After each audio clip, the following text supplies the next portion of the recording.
Number 10, what is the domain of this square root? Let me think. Square root. I can take the square root of 1, square root of 0, square root of 50, but can you take the square root of -3? No, you can't take square root if that's negative. So, in other words, I need to keep everything in here positive. In other words, I need to stay bigger than or equal to 0. That's all I need to do. I need to say, as soon as I see a square root, I'm like, hey, you got to be bigger than or equal to 0. I can't take the square root of a negative number.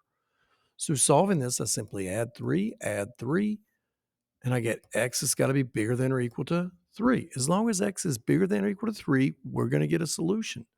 So the domain technically is all real numbers such that x is bigger than or equal to 3.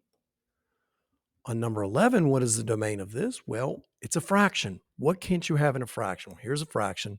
I can divide by 1, I can divide by 4, divide by -4, divide by -40. But what can't you divide by? Can you divide by 0? No, you can't divide by 0. So I need to say, hey, you can be any number you want, but you just cannot be a 0. That x plus 6 cannot come out to equal a 0. Solve it. Hey, as long as x isn't -6, we're good because a -6 plus 6 gives you 0 in the denominator, and you can't have that because you can't put things in groups of 0.